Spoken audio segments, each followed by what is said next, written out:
Hi, this is Eugene. I just want to let you guys know that we won second place at the King Trivia Doctor Who night. It was at Timmy Nolan's in Toluca Lake, and it was just a fun time. There was four of us. There wasn't a table big enough for all of us to make it, but we still showed up and had a lot of fun. And By 1 point. Curse you, Vampires of Venice. we met the hostess, Heather. She's very knowledgeable of her stuff, and She was great. yeah, It was a lot of fun. hope she likes our podcast. And thanks again, and we look forward to the next Doctor Who trivia night that King Trivia will be throwing. Yeah, we're coming for you. No, we couldn't. Why don't you just quickly say we had a lot of fun at WonderCon? We dressed up. Eugene cosplayed as the War Doctor. I want to mention Daisy. Since she was with me. Arlene cosplayed as Because WonderCon just happened. Clara. Wow, I'm not doing very good names today. Cosplayed as Clara. I cosplayed as a woman in a cape-like cloak. Auburn cosplayed as a Star Wars fan. There you go. There's our plug. WonderCon. And I was Bystander 17. I was disembodied voice. That was my first Comic convention, though. What did you think? I had fun. There was a lot of people, though. Was it But I had really fun. big? You think it was bigger Sunday than Saturday? We had fun on Saturday. Yeah, Saturday didn't feel too bad. I mean, Compared to actual Comic-Con and stuff, that was... compared to Yeah. Comic-Con, So it was it's light. like- Yeah. Yeah. Felt like It gets compared to worse, so this Comic-Con. is a good thing. I felt on Saturday we could walk through the aisles without too much trouble, but on Sunday there was a little more like Really? bumper to bumper, elbow to elbow. On Saturday, they had the costume competition, so a lot of people were dressed up in real great costumes everywhere. So that's something that I was never privy to. I yeah, never maybe went on that Frank day was having before. so much It fun. was just amazing, some of the stuff that people come up with and how they're able Yeah. to execute it. Maybe that's what a lot of people did was they did cosplay on Saturday and then walked around on Sunday. That's why it was a little more crowded. Right. Because when I was with our friend Daisy, she was dressed in a Darth Vader couture dress. She kept getting stopped every like 20. That was a great. Yeah. I saw a photo of that. And your War Doctor was amazing. She helped me with the War Doctor too, so Yeah, that was great. wish you could have seen it in person. A lot of people stopped him. You're the best War Doctor I've ever seen. That's not true. They didn't say that. But Eugene did did. take a lot of pictures with people. And Eugene goes, who? This is my regular clothes. This is my Sunday best. What's a Comic-Con? Comic Con convention. I thought there were going to be stand-up comics everywhere. What's going on? WonderCon. 27. Welcome to Who Knew. We are fans of the current series of Doctor Who, and here we discuss our likes, dislikes, and insights into the modern regeneration of the show. Today's episode is Season 2, or Series 2, depending on what part of the world you're from.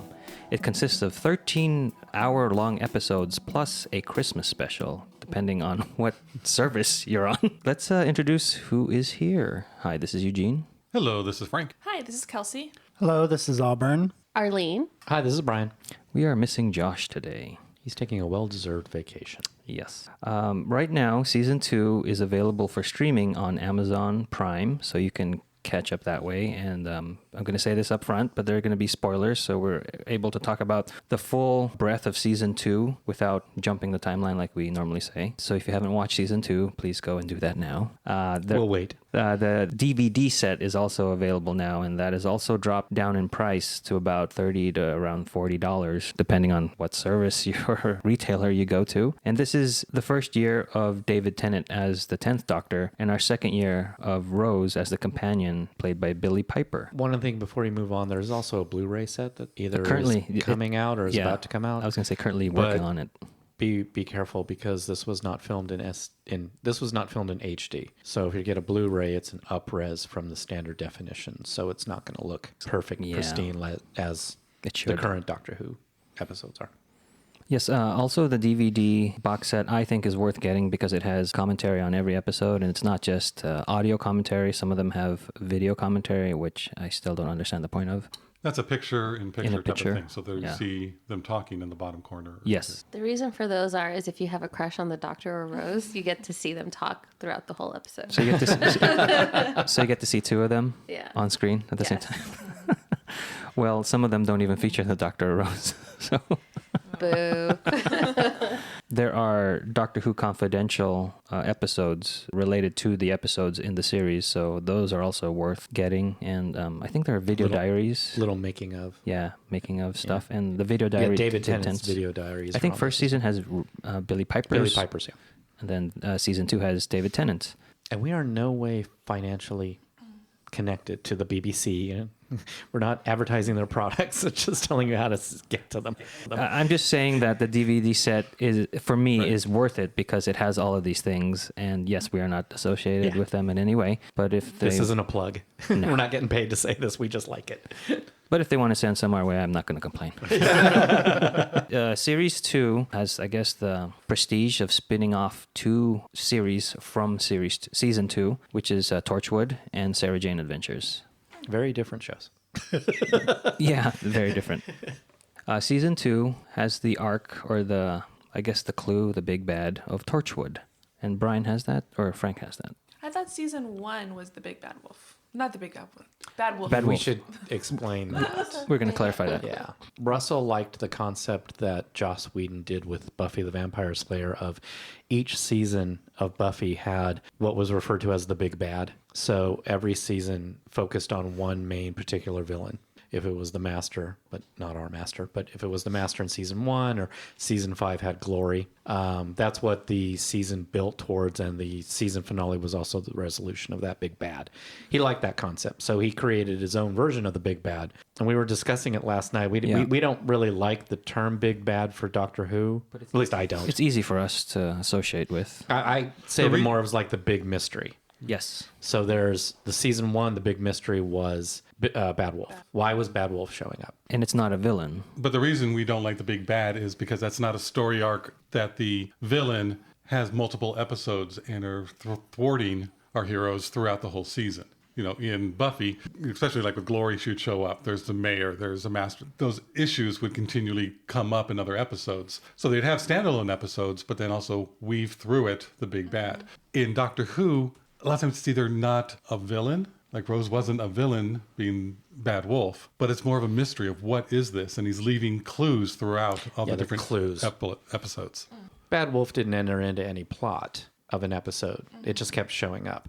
This season, it was Torchwood. We kept getting references to something called Torchwood. You know, the original reference to Torchwood actually happened in the episode Bad Wolf in season 1. It was an answer to one of the weakest link questions. By the android. Yeah. You know, in the Christmas Invasion, the laser that shot down The Sycorax. Sycorax was by Torchwood, so they had that in there. And the mystery Tooth and Claw. begins there. Sorry. But the mystery begins in Christmas Invasion because the Prime Minister talks about Torchwood and the General says, how do you even know they exist? So it's like right in Christmas Invasion, there's this mystery that here's Torchwood, which even the Prime Minister of Great Britain should not know exists. And of course, Tooth and Claw starts it all because of the Torchwood estate. And that's saying, no, the Doctor is now against Britain, or Britain's now saying, you know, is our enemy. School Reunion has Torchwood, the access denied when Mickey is trying to find out what's going on at the school. Rise of the Cybermen, Rose is sitting on the bench, and the news mentions Torchwood. And also at the party with Rose and Pete, they have their little awkward conversation, and Pete then asks another guy, so how are things at Torchwood? Which is well known in that other universe, I guess, because it's just at the party. Idiot's Lantern has one when they're, I think, interrogating the Doctor in the background, you know, thinking that maybe we should call Torchwood, so they know about it. Yeah, it's the scene where it's revealed to the Doctor that Rose is faceless. She used too much vanishing cream. Right? Yeah. Sorry. Going into Satan's Pit, you know, there are members of the Torchwood Archives. The captain says that. Captain, yeah. Love and Monsters. That's Victor, who is the Absorbaloff, says that he got the files from Torchwood. But the Bad Wolf, so that was a nice little homage to the first season. You know, Virus deleted most of the information about Rose Tyler. Mm-hmm. And then in Fear Her, it's hard to hear, but we mentioned it during that episode, that the TV announcer in the background mentions Torchwood. There's a lot of little mentions of that. And then the last Army of Ghosts and Doomsday are all about Torchwood. So Yeah, we find out That's what the it. mystery is, which I really like because in that 2-part episode, the part 1 focuses itself on giving us the answers to the Torchwood mystery, and then part 2 finishes the story. lore, which is nice. Carries the whole story. But I love how they do it, where it's so subtle. Where when you're watching it the first time, you don't pick up on it. Yeah. And it's one of those, you look back, oh, now I see it. Oh, that's cool. That's something added that you didn't want to see or hear the first time. So it's not so blatant like some of the other ones later on seasons. They're like, oh, here's the big mystery. We're showing it to you so you can worry about it and plan and think what your alternate ideas could be. They're like shining a spotlight where this one isn't. We also want to mention, we have mentioned this before, but there are TARDISodes, which are short promo episodes associated with each of the episodes in season 2, but are not available on the DVD set, and you can find them on YouTube. Just type in TARDISodes, and it shows a little bit of stuff that happens that's related to the episode that you're about to watch or will watch. Arlene, what do you think about Rose's journey through this season? How did she grow or change? It's so funny because I was thinking about this morning that I started off really hating Rose. We know.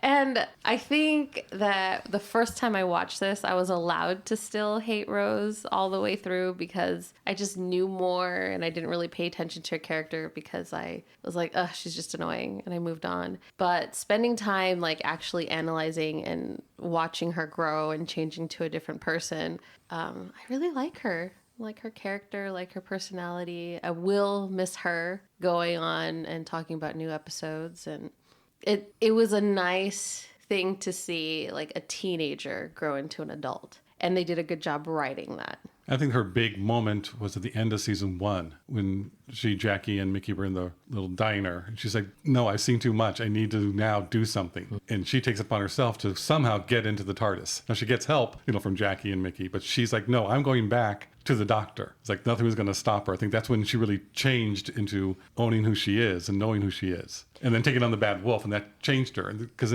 she's still at the beginning of this season iffy because of the whole, who is this guy? The doctor's changed. I don't know what to do. But you can see throughout this, she really does grow in this season to not necessarily need to rely on the doctor all the time. She's a lot more independent and helping the people and making decisions for herself. And you see with the whole Satan Pit Impossible Planet telling the people what to do. So I think she's come a long way, but I think the big pivotal point was at the end of season 1.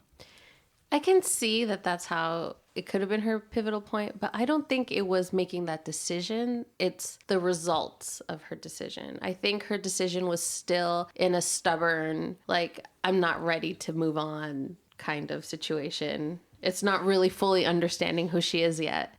She fully understands who she is later when she's willing to give her life at that point. I think that's when she's... No, I agree with you that she doesn't know who she is yet, but she knows she's not the same person anymore that she used to be. It's like the first steps, and that's what I mean by that was when it started to change. Those are the first steps going, I'm not where I'm supposed to be. I can't go back to being in the shop. I can't just sit by and do nothing and live my life the way it used to be.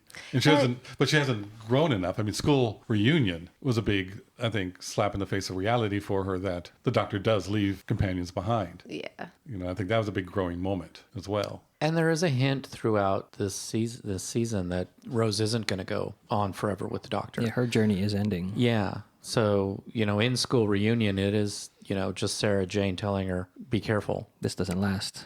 Also you can look at the Satan Pit where the devil says she'll die in battle soon. Mm-hmm. So there's a hint on that. Rose says in Fear Her, they always try to break us up. But they never ever will. But they never ever will. So she acknowledges it, but she won't accept it. She tempted fate there. I'm just looking at the episode list now. And it would be interesting to watch School Reunion and then right after that do Army of Ghosts and Doomsday. That would be an interesting pairing. Mm-hmm. Where Sarah Jane, speaking from experience, is like, be careful. Yes, he's worth it, but be careful. And Rose being, everything will be fine. Mm-hmm. Listening to her by the end, but, everything's going to be fine. Oh, I'm going to travel with him forever. So I think that's cool that a season has two things that you can look out for. Yeah. I was thinking they did something like that trilogy in the first season, Satellite 5, and then they came back to it. It's like this kind of ties into that going, here are 3 that have that theme going through it that really help each other. There is just a definite theme of loss. Mm-hmm. And loneliness. In this season. Oh, yeah. Rise of the Cybermen, Jackie. Age of Steel, Rose loses Pete. He rejects her. Oh my God, the girl in the fireplace. Girl in the fireplace, yeah. There's a lot of emotions running through this season. And then there's Love and Monsters, but whatever. Well, we had lots of emotions in that That's episode. True. Maybe not the ones they were shooting for. And Brian, does she die in battle? No. But even on New Earth, they're always separating the Doctor and Rose. So this season, they were really separating them both for letting Rose grow, because she's separated, she has to be on her own. And also that's going to go, they're separated again. It's like, how many times can they keep doing this? I remember, Arlene, you even said that on some of the episodes. It's like, how many times? It's like, they're going to be fine, because they always do this. So they were setting that up for the final one where it's final. They're actually separated. Are they though? So speaking of Rose, let's move on to Mickey. Kelsey, you had some good things to say about Mickey. Anything to comment? No, I'll love to talk about Mickey and Jackie. I love what season 2 did to their characters. And maybe that's why I was a fan of Mickey and Jackie when we were going through series 1, because I had watched series 2. I think they just have really strong storylines in season 2, and it was just fun to watch, nice to see. I agree. I feel like they set us up for them in season 1, and then we get the payoff in season 2 for both of them. And the character arcs to me are very believable. Another theme of this season is the repercussions of the Doctor's actions. I mean, the first season with Eccleston, it was overt. It was definitely, they went through the Time War, and he is really dealing with the repercussions of his actions by himself, in his own mind, and what he's going through. But here, he's seeing the actions, his repercussions through a lot of other people. Torchwood started because of him. So the whole ending and the Daleks and the Cybermen are because of him. They came through. So many things happened because of what he's doing. Same with this. You see the repercussions of Jackie and Mickey and what they're going through because of the decisions the Doctor has made. I just like Jackie because she's funny. She always has something to say. And her and David Tennant, her and the Doctor played off really well in the last part of this. Completely different dynamic from Eccleston. But she also did, again, back Love and Monsters, that scene that she's talking about with the Doctor and saying, no, I will protect them no matter what. It's just such a great scene. And that's not comical, but she has great comic timing. But she can do both. That's what I love about her. Camille. Her acting, and it just comes off really truthful both ways. Yeah, for me, her comic timing is showcased in Army of Ghosts when she meets Pete. Right. So good. Doomsday. Is it Doomsday? It's Doomsday. Okay. Where I'm rich. I don't care. How rich? Very rich. I don't care. How rich? How very rich. That was so good. Like, I know we mentioned this, but the little zoom in just slightly. Slightly, yeah. Well, that's boom. Well, so many of the secondary characters are fleshed out a lot more in this season. Right. I mean, besides Mickey and Jackie, I mean, Harry Jones comes back, or in the Christmas Invasion, and you see how much she's gone through and been infected by the Doctor, and she has a lot more depth. And Sarah Jane, Pete. Well, Pete, we can just talk about Pete. This is the last time we see Pete, is in season 2. Which is kind of funny because when you think overall of the whole storyline of Doctor Who, you think Pete's in more episodes. Yeah. But he makes such an impact in the 2 that he's in. It's amazing to me that Pete is only in 2 episodes. Well, they're two-parters, so he's in 4 for this season. Oh, yeah, you're right. I'm sorry, I forgot about Rise of Cybermen and Age of Steel. Well, 2 stories, but he's, we know what we meant. But he's not in Army of Ghosts. Pete doesn't show up until Doomsday. Okay. Wow. Okay. And we also said this in the middle of Army of Ghosts. You thought he was in Army of Ghosts. Yeah. It's like, no, he's only in Doomsday. But his presence is so there. Yeah. I guess that's a testament to the writing. Yeah. And we keep calling it Pete's World, and the Doctor doesn't even bring that up until Doomsday. We're talking about Pete's World the whole time. With the Rise of the Cybermen and all that. Yeah, Pete's World, and then there's Dead Pete's World. And now there's Rose's World and Dead Rose's World. Ooh, okay, I'll give you that. Thank you. Can that go on record? How about missing Rose's World? No, I'm okay Brian with Dead gave it. Rose. Brian I'm okay gave with it. Dead Rose. Okay. But, I like when we see Pete in Father's Day in season 1, and then that could have been it. I would have been fine. That's his only episode, but yet we get this little extra something that makes his character and his story even all the more satisfying. Richer. Yeah. Just like him. Right. And I love that there is that bit of a happy ending For him. Pete and Jackie, Yeah. and she's pregnant, and it's like they did get together. It's like, okay, good. There is some happiness somewhere. I think that's what I didn't like, that it's all tied up in a little bow and everybody gets their happy little Rose ending. doesn't. Well, But at The least she's doctor together doesn't. with Mickey Their and family. the family. in her family. Oh, is that It's the a Doctor consolation replacement? prize. Oh, these lovely parting gifts, but you don't get what's behind door number 2? Yeah. Or what's But you know, behind she the wasn't tire. just left behind and not told where they were going, kind of thing. Right.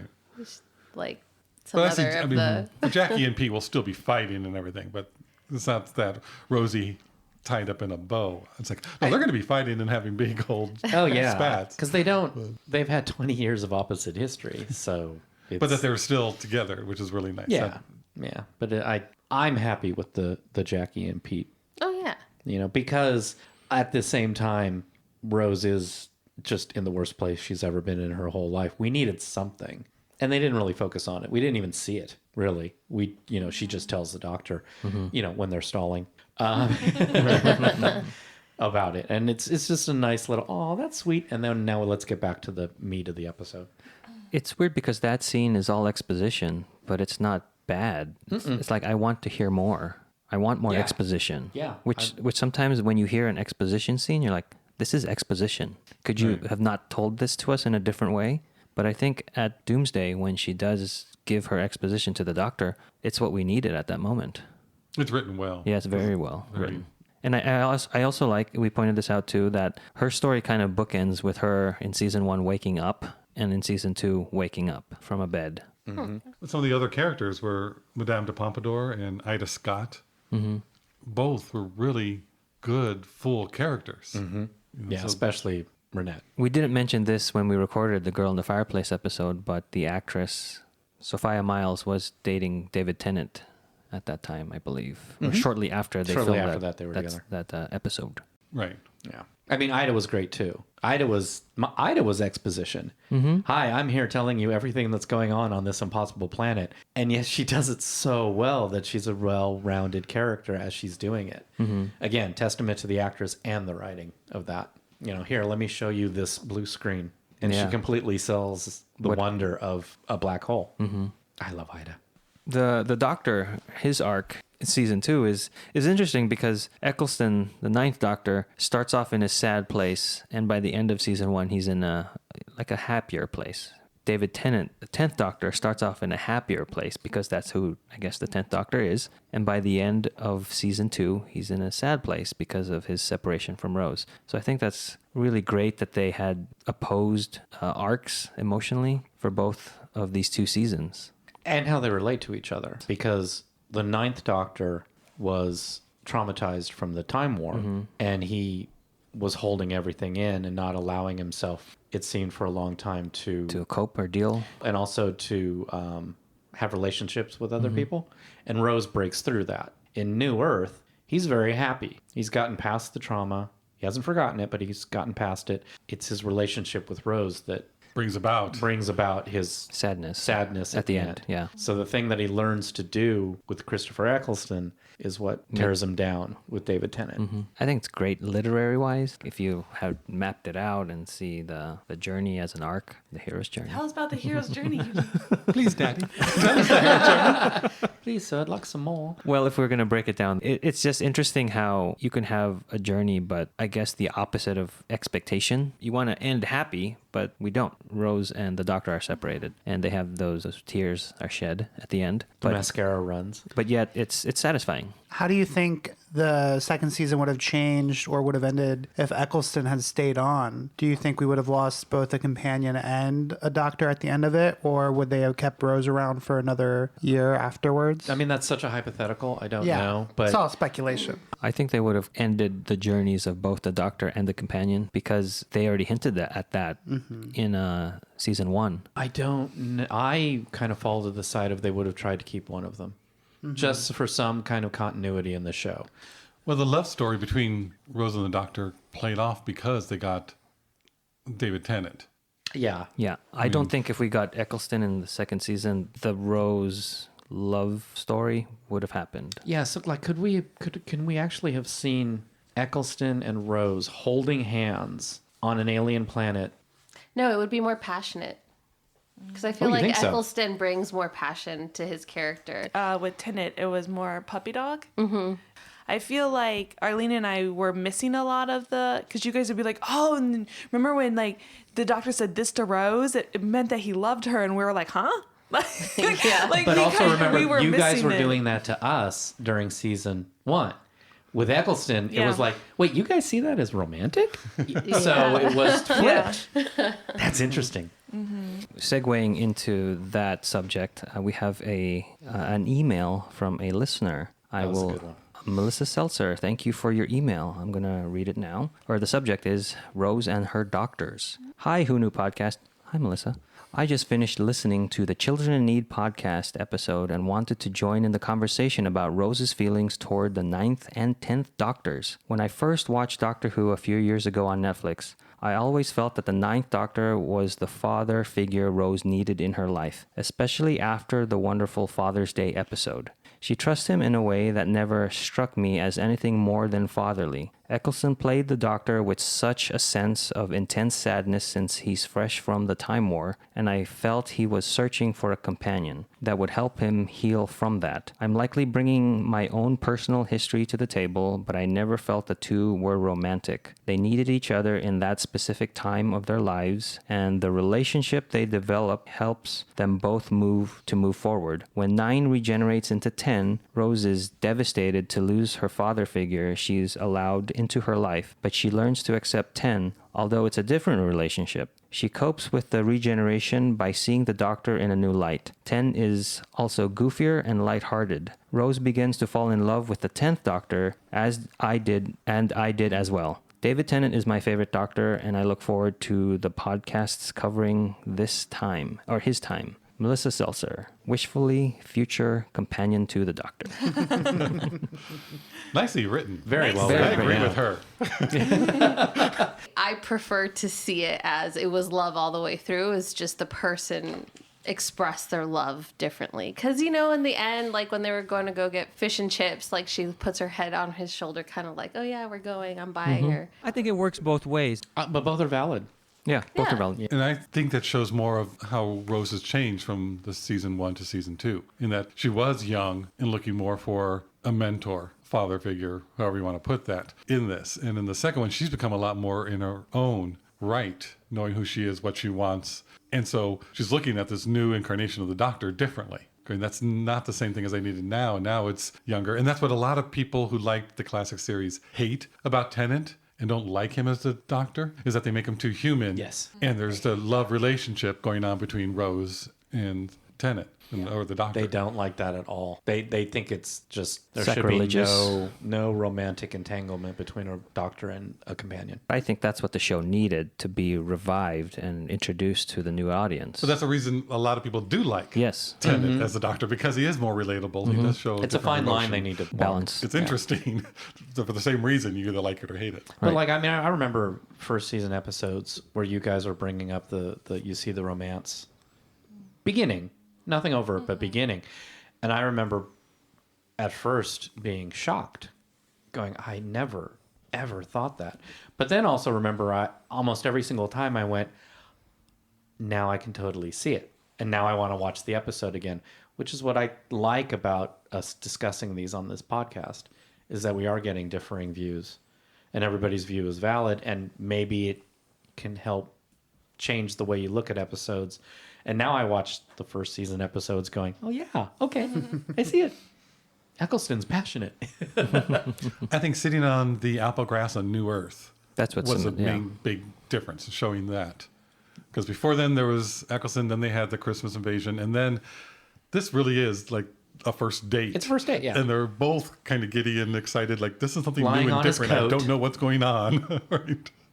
So I think that is where a lot of it, that would be Shifts. the pivotal change point for how Rose sees the Doctor and how she's going I to be didn't growing. see it as a first date. I saw it more like as we're celebrating something together, as they've been together for a while and they've been, you know, we get to sit alone in the midst of all of our chaos. We get this time to have a date.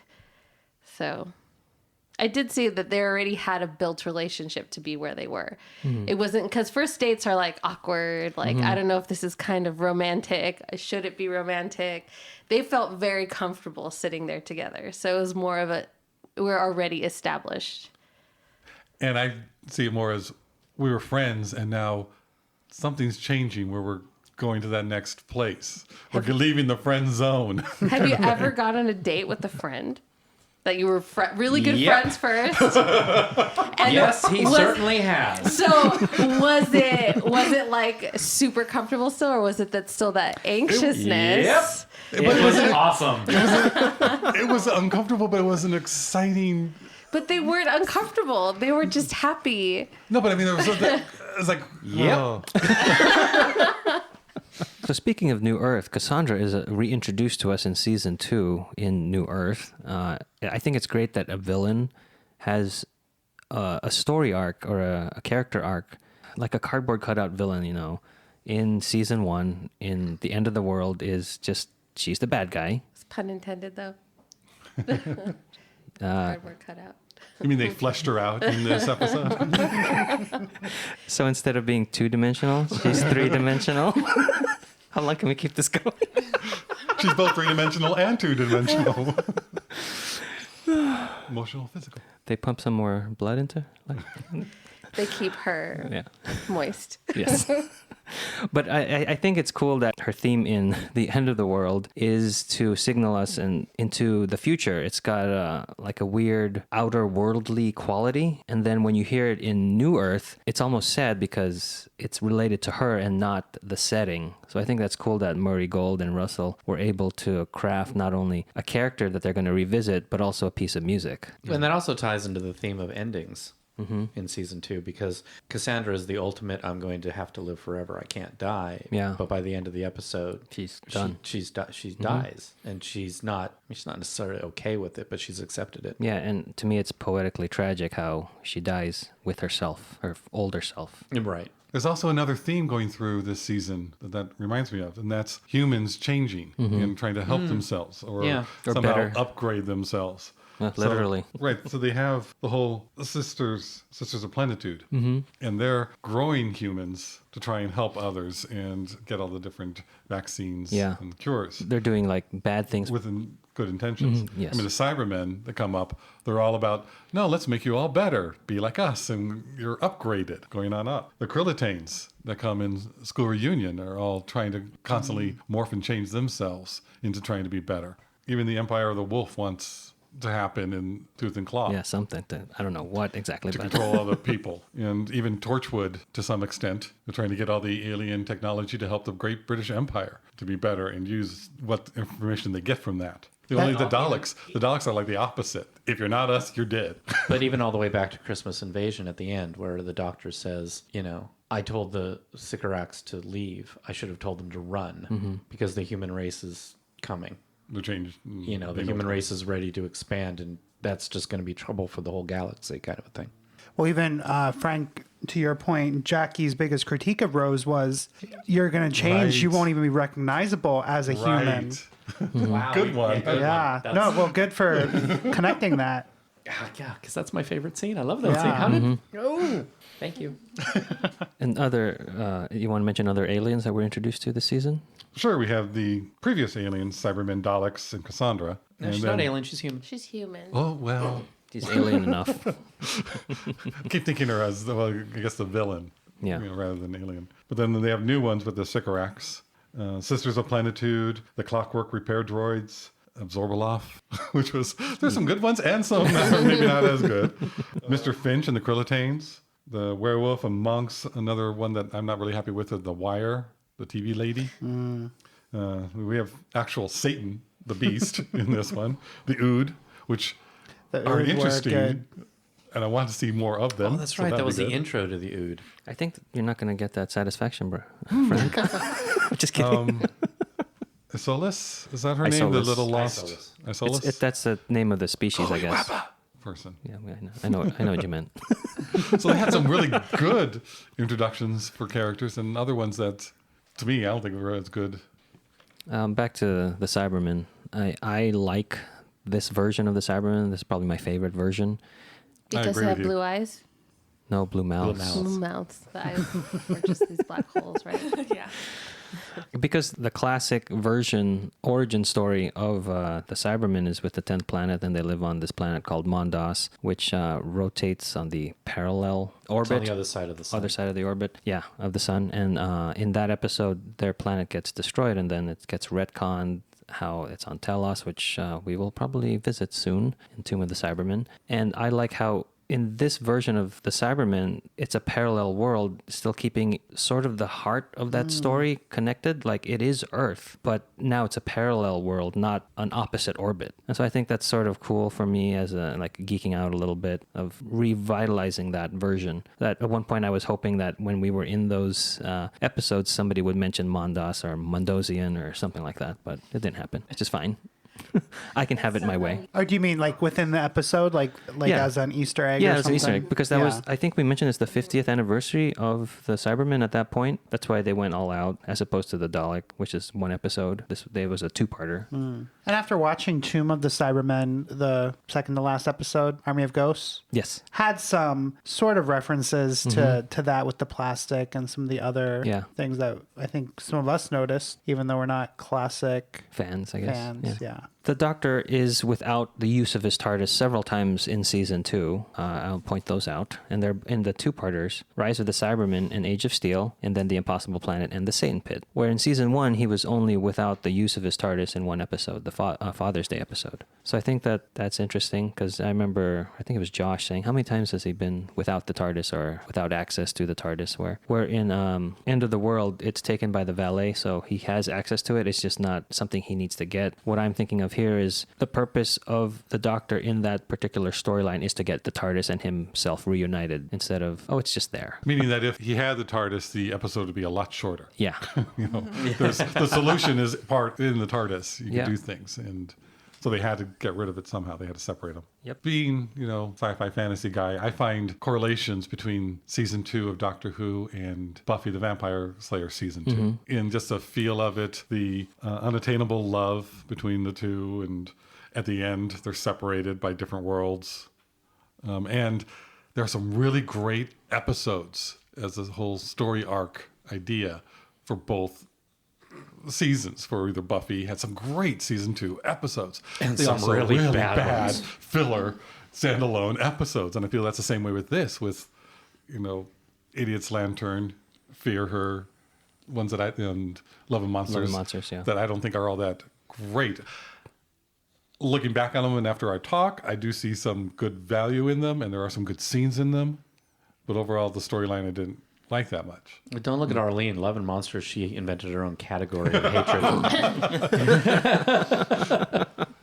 If they would have just taken out the Jackie part and put it in another episode, Right. fine. Yeah. Yeah, I And agree. I'd never have to watch Love and Monsters. Totally agree. Or maybe fast forward Yeah. and then imagine Frank's ending at the end. Yes. Yeah. Maybe we can have our own phantom cut of that episode. Did for season 1 we kept talking about all these people who have been good companions. Did we have any season 2 would be good companions? Well, we There mentioned was Ida. Ida Scott, who I think I wanted to learn more about. I thought she'd be really well. Madame de Pompadour. Mrs. Moore from Right. Cybermen. We had Rise that. of the Cybermen and Age of Steel. That was our her, big she was one of debate on that. Ricky's It's like, gang. has she gone too far, or is she redeemable? That might be it because Chloe Weber is part of No. the story, and then Elton isn't part of. Yeah. How about the kid in the one with the wire? Tommy. Tommy. Oh, Yeah. Tommy, yeah. I can see good. that. I could see that, yeah. Did we just have a lot of you would never be a good companion? Yeah. No, they did more flesh out the different characters, but they were within their own time and own story that had some good dimension to it. I think we had adjacent companions, and that's why we spent so much time in their stories rather than introducing new potential companions. I think that's why, Like You know, who? like Jackie, fleshing out Jackie and Mickey. and Pete. The Doctor and Rose's relationship was so strong and strengthening during the course of the season.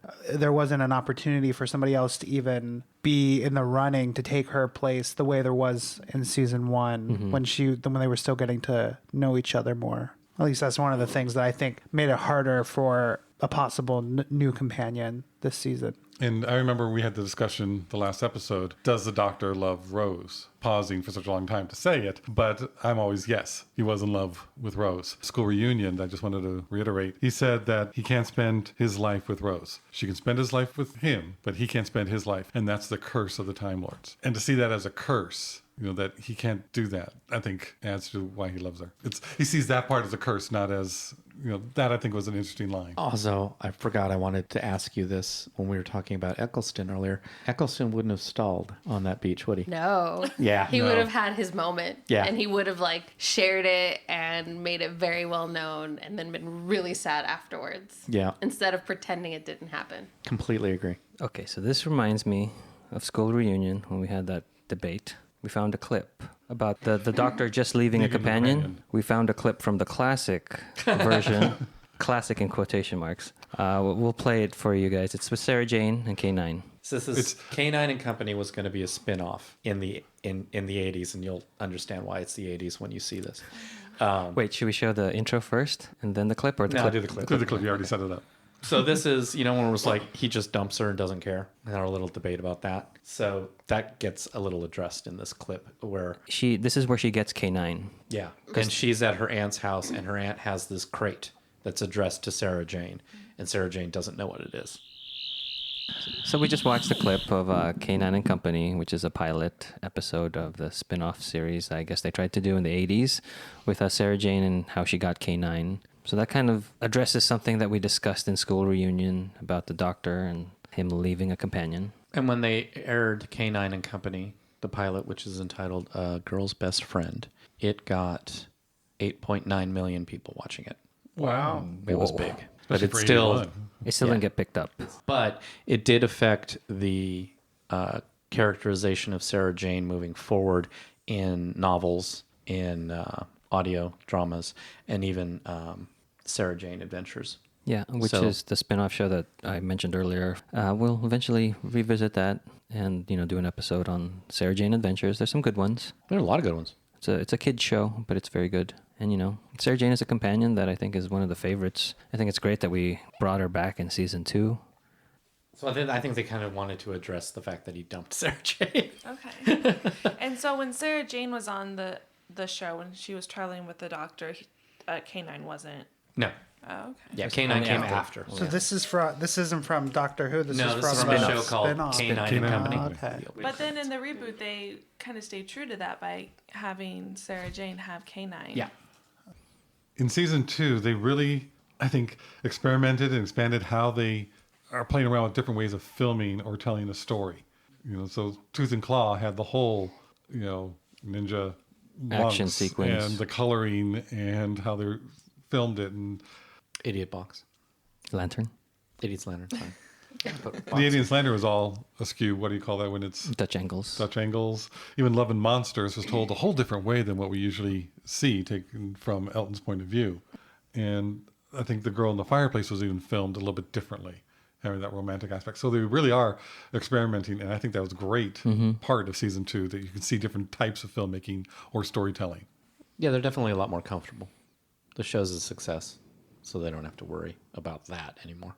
In 2007, the BAFTA Awards, David Tennant won for Best Actor for his performance in Doomsday. Russell T. Davies won the award for Best Screenplay for the episode Doomsday. Billie Piper was nominated for Best Actress in her performance in Doomsday, but lost to somebody else. Oh, They also won for Best Makeup for The Girl in the Fireplace, and Best Editing or Editor for Tooth and Claw. And then at the TV Quick and TV Choice Awards show, they won for Best Loved Drama in a double win, with the award being presented to Russell T. Davies, Julie Gardner, and Phil Collinson. And David Tennant won for Best Actor for his portrayal of the Doctor, while Billie Piper won for Best Actress for portraying Rose Tyler. People really loved season 2. They gave a lot of awards to it. And then in the 2007 Saturn Awards, the show was nominated for Best Syndicated Cable Television Series and Best Television DVD Released. But it didn't win either, which is sad. Yeah, The Girl in the Fireplace continued to win at the 2007 SFX Awards for Best TV Show, and that went to Euros Lyn and Stephen Moffat. Then The Impossible Planet and The Satan Pit were also nominated, and so were Army of Ghosts and Doomsday. And then David Tennant won for the Best TV Actor, and Billie Piper won for Best TV Actress in the Saturn Awards of that year as well. Oh, and for the work on The Werewolf in Tooth and Claw, they also won for the 2007 VES Awards. So that special effects team won. So yeah, they were just raking in all these awards. Yeah, when you win that many awards, you say, hey, let's make 2 spinoffs. Yeah. Yes. We have the clout. I compiled a list of all our recommendations or lack thereof. We all really like the first part of the season. In the new categories, we have the ranking of 1 to 4, with 1 being everybody would like it, all the way down to 4, which only a diehard Who completist would like. It's all 1s and 2s until we get to Rise of the Cybermen. That's when we get our first 3, which is just for a fan, and that's Arlene and Kelsey. And we're kind of split on the 2-parter of that, with half of us pretty much saying, it completes the story well, and the other half not. And then we start to get into some varied rankings. We get our first 4, which is Die Hard for The Idiot's Lantern, and that's Kelsey, and I'm sure she stands by that. But we even have, with Idiot's Lantern, we have someone who says that anybody could see it, and that's Arlene. And you stand by that. I do stand by that. Yeah. Then we get Impossible Planet and Satan Pit, and that's ranging from 2 to 4s. Again, we're split on whether we think the 2-parter was worth it. I don't know. Every time I think about that 2-parter, I like it better than when I actually watch it. But it's every single time. Like right now, I'm thinking, how could I have given it a 3? Those are really good episodes. And then I watch them and I go, yeah, it's a 3. Yeah, they were definitely impactful. Like, they're good episodes to watch. Just for a casual view, you're not going to watch those. And see, I always feel that I would, and then I do, and go, why did I do that? Yeah, why did I do that? Very strange. I think I'm opposite of you. Every time I think about those episodes, I'm never watching those. I hate parts of it. And then if it's on or watching, this is better than I remember it being. And then we our most consistent episode is Love and Monsters. That's a 3 and 4, except for Arlene's 5. There you go. I think we all kind of agree that one. It's a special episode. Yeah, did not live up to any sort of potential. And then, Fear Her is middling. And then Army of Ghosts and Doomsday, 1s and 2s, which, anybody can watch or casual fan. And then we all agree that as a 2-parter, it holds up. And that's basically Doomsday being... living up to the potential of the first part is our only unanimous in the entire season. Wow. Because we opened the category up. Yeah. I mean, if you want to say 1 and 2 is positive reaction, 3 and 4 is a little bit more negative. We do agree all the way up. We go from New Earth to Girl in the Fireplace as positives. We don't start negatives until we get to Rise of the Cybermen. And then we're all positive on Army of Ghosts and Doomsday. A lot of 2-parters this season. 3 2-parters? 3. Yeah. Rise of the Cybermen, Age of Steel, Impossible Planet, Satan Pit, Army of Ghosts, and Doomsday.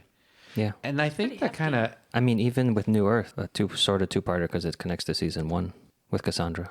But I do think with this format, those standalone episodes in the middle, they are never the best because they can't stand, like when you have a 2-parter, even if it's not a good 2-parter, they put a lot of money and production value into it because they can. And then those standalones that follow after it can't live up. And I think if I remember correctly, the Army of Ghosts, those of us who put it as a 2, was only because we wanted people to watch more episodes afterwards. And if it was this is the only shot they're going to ever have a time to watch Doctor Who, we would say, yes, put it as a new Who viewer because it's good, but it's going to ruin it if they continue on being a fan of the show. Right. You want them to, if they're going to be a fan of the show, to watch it in the order it was intended. Yeah. And then we also, in the middle of the season, we did the TV movie and the Time Warrior. And for that one, it was basically, did we like it? And for both of those, the Third Doctor's serial of the Time Warrior and the 1996 TV movie, we all liked them, except there was one person who did not like the TV movie, and that was Frank. You all brought up good points, so it's not as bad as I remember if I'm watching it alone. It's like, oh, there are some, but it's one I really don't want to watch again. No. I'll stick to it. And then lastly, we did the Christmas Invasion, but that was the one where we did the scale from 1 to 10, which did not work at all. That was my fault. Oh, I was going to blame me. But Well, everything that goes wrong is your fault, Eugene. It's because it didn't have a blue light. We were still in a regeneration period. yeah, we were still getting to it was all new. But we all seemed to like it, except Arlene was 5, so you were very neutral on it, one way or the other. And Josh was a 6, so he was actually leaning towards The other negative. side, yeah. Well, see, that's a problem because that whole 1 through 10 scale, because I remember him saying 5 was I'm in the middle. Yeah, everybody. but he was wrong. Yeah. Yeah. Okay. But we pointed it out then that Okay. he wasn't reading it Then properly. I changed it to very quickly. No, you changed to 1. I thought it was 2. Oh. No, Frank gave it a 2. Oh, I remember doing that as a joke. 2. 2. Yeah. Let's Eugene not and dwell I. on that. That was very confusing, and I'm still confused. Yeah. So that was season 2. Our reactions, all in a nutshell. So that's season 2, 13 episodes long. David Tennant's first year as the Doctor. Yay! Mickey with his shirt off. Yay! Rose's last year as the Yay. companion. Oh.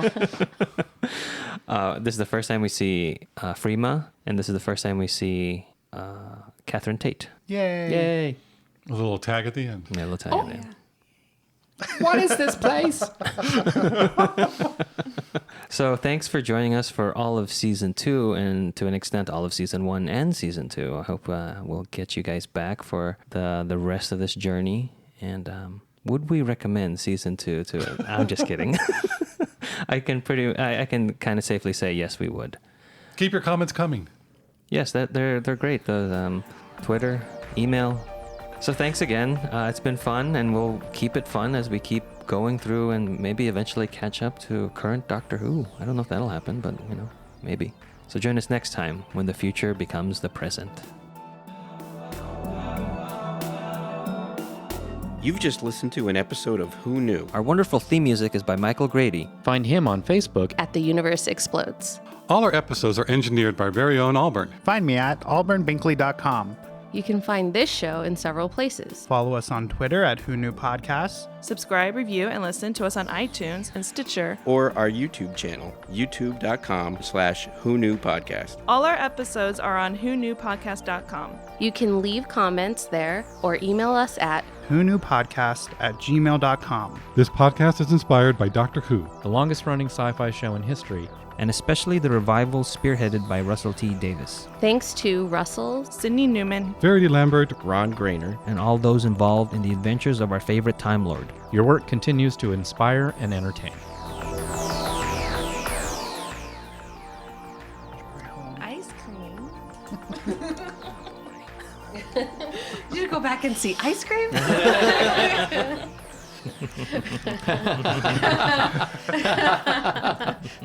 No. Exactly.